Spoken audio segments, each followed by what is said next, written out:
And now it is time for concluding remarks. We have here with us a distinguished professor, Professor Shimon Redlich of Ben-Gurion University in the Negev, known to us all for his many books, his work. He is a survivor of the Holocaust, was born in Lvov in 1935, lived in the nearby Bzezhany.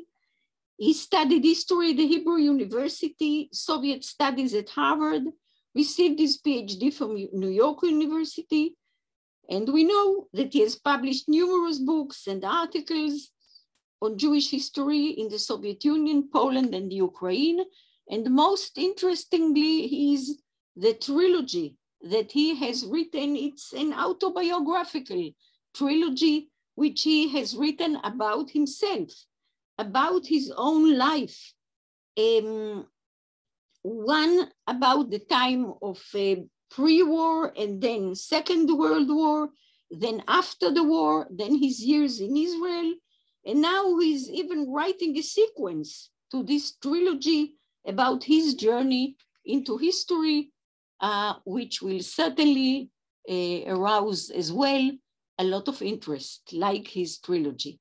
So please, Shimon, I allow myself to call you Shimon, a friend for many years, and the floor is yours for the next 15 minutes to conclude the session. Please go ahead. Thank you, Dina. Toda rabah. I'm glad to participate. At the very beginning, I would like to take a few minutes and present a few minutes of sequences from documentary films. One was made by Boris Mavtsir, The Road to Babi Yar, and the other one was made by a Polish Jewish-American filmmaker, Sławomir Greenberg, named Shimon's Returns. So please, Tom, can we see now these few sequences?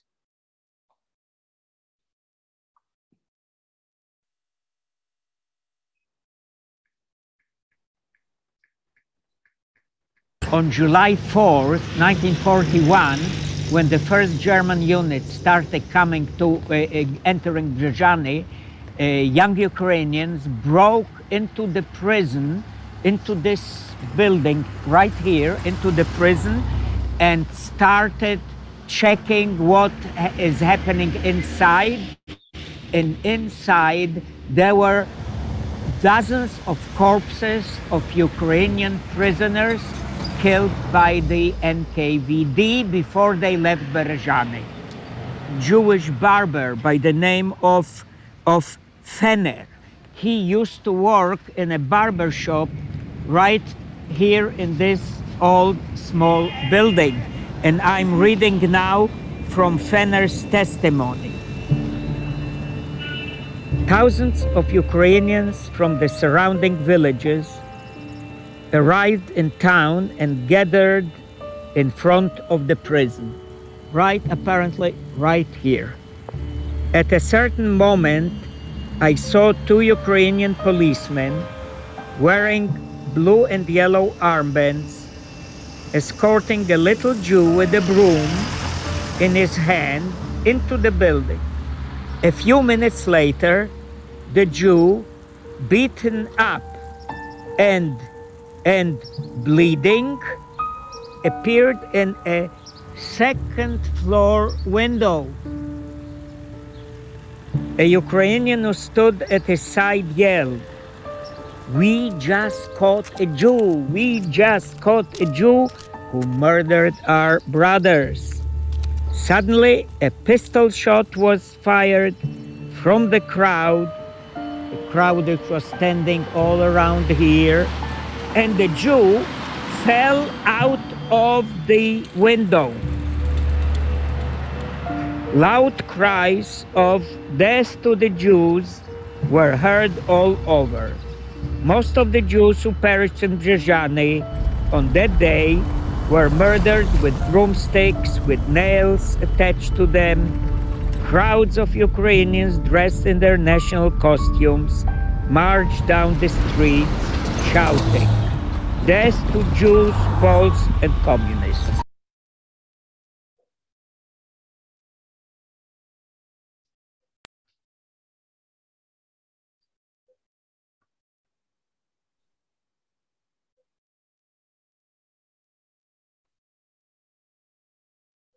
Ще була.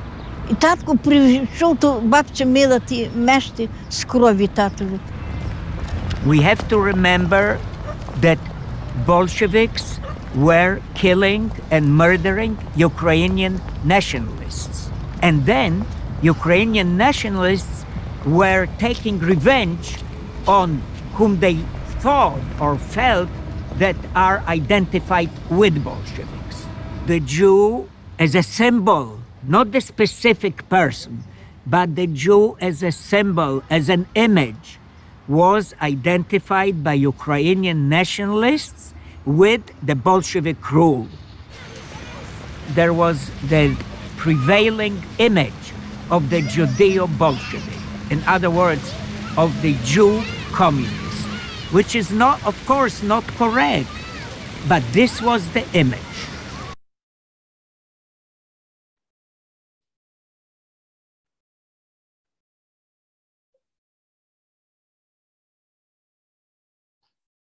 שמעון, כן. הסרט נגמר Tom, there is another sequence that I wanted to show, the third one. Just a moment. Just a moment. If he won't find it, we'll give up, but let him try. אוקיי. שמעון וכל הנוכחים, sorry, and everyone else, our grandson, who is a soldier, I have to pick him up, and you know, I don't want to let him wait. So okay, Tom. Let's. What do you say? I will say goodbye. Please go ahead with the third sequence. Good. Okay. And I'm putting you in the good hands of Graciela. Good. I'll be glad. Yeah. Sister. Thank you, everyone. Bye-bye. Chryzanta. She is one of the oldest still surviving witnesses of how Szeptycki saved Jews during the Second World War. Może i mówić po polsku. Może też, kiedy pani pierwszy raz widziała Szeptyckiego? O, ja jeszcze byłam dzieckiem, ja już widziała. Czy wtedy pani wiedziała, że metropolita Szeptycki pomaga Żydom? To pewnie, że tak. On napisał, był odezwał. Tak. Nie ubij. Nie ubij, tak. Jak tylko jemu powiedziano, że przyszła jakaś Żydówka albo Żyd, tak on powiedział w tej chwili do niego przywieźć. Tak. I z nim rozmawiał i powiedział, jaką oni chcą pomoc. I potem on ich rozsyłał po różnych klasztorach i sierocińcach. Tak. I wszyscy wiedzieli o tym, czy to był sekret? Nikt nie wiedział. Nikt nie wiedział. Tak, kto tam wiedział, to by momentalnie ich aresztowali. No tak. Ten temat ocalania Żydów przez Ukraińców jest bardzo ważny. Tak jak ta wieśniaczka Koncewicz ocaliła nas, tak metropolita Szeptycki ocalał innych Żydów, o wiele więcej, tu w Lwowie i w okolicy. To wszystkiego dobrego życzymy pani. Do widzenia. I do widzenia. Do widzenia. Слава Ісусу Христу! Слава навіки.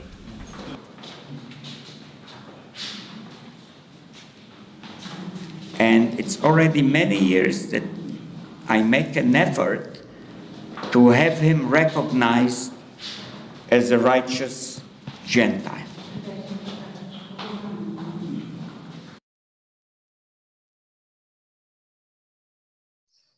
Okay.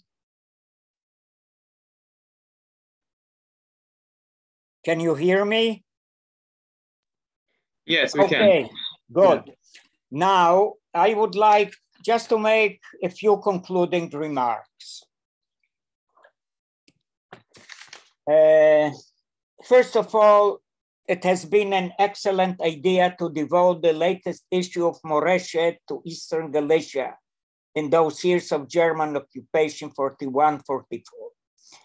I've read with great interest all the articles and book reviews in the issue. However, I decided to comment mainly on what interests me mostly, which means Ukrainian-Jewish relations during this crucial and tragic period of time. I happen to be the oldest participant of this conference. The youngest, our friend Yuri Radchenko, is in his mid-30s. I'm in my upper 80s. Besides that, unlike all the others, some of whom happen to be my friends and colleagues, I have been there during those terrible years in my hometown Brzeżany, today Ukrainian Berezhany, and in the nearby village of Rai, which means paradise.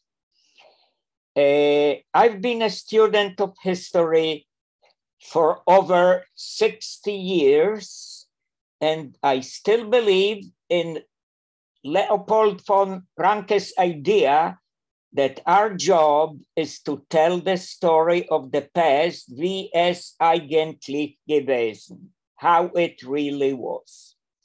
I'm, however, also fully aware of our difficulties as historians. I'm aware of our imperfections.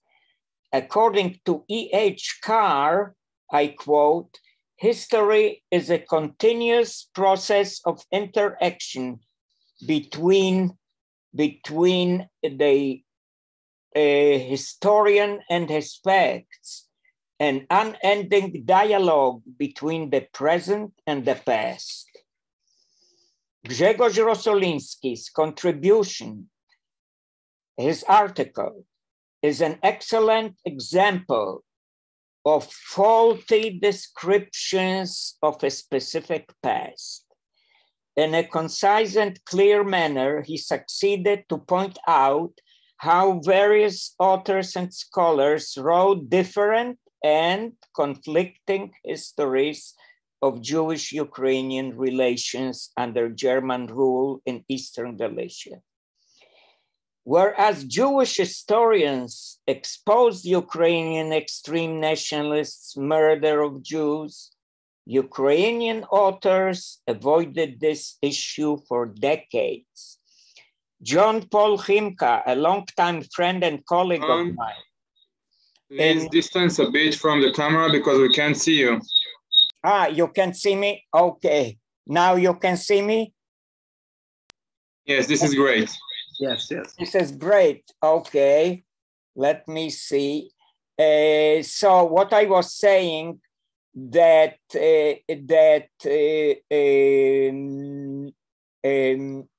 I knew for years a friend and colleague, you mentioned him, John Paul Chimka in Canada, who has been for years perhaps the only example of an honest Ukrainian scholar. That was outside in the West. Inside Ukraine, at least to some extent, I consider Yaroslav Hrycak as such a Ukrainian historian. And I was glad to hear from our last participant who knows more than I know, the even younger generation of Ukrainian scholars. Then, of course, there has been the long time and consistent falsification of history by Soviet by Soviet historians and by Soviet propaganda. German historians usually emphasize Nazi Germany's policies of the final solution. A serious deficiency of most non-Jewish historians, as Rosoliński mentions it, for years had been their neglect of Jewish survivors' testimonies. An outstanding achievement in historical research of Ukrainian Jewish relations in Eastern Galicia during the Holocaust is Omer Bartov's story of the town of Buchach. This is a par excellence and in-depth example of what I would call pars pro toto description of that town during the German rule, since in most of similar towns there, including Brzeżany, almost the same situation applied. It points out the complexity of local genocides. It deals in depth and detail, I'm still talking about Bartov's book, with the phenomenon of neighbors coined initially by another friend and colleague, Jan Tomasz Gross, in a study of Jedwabne.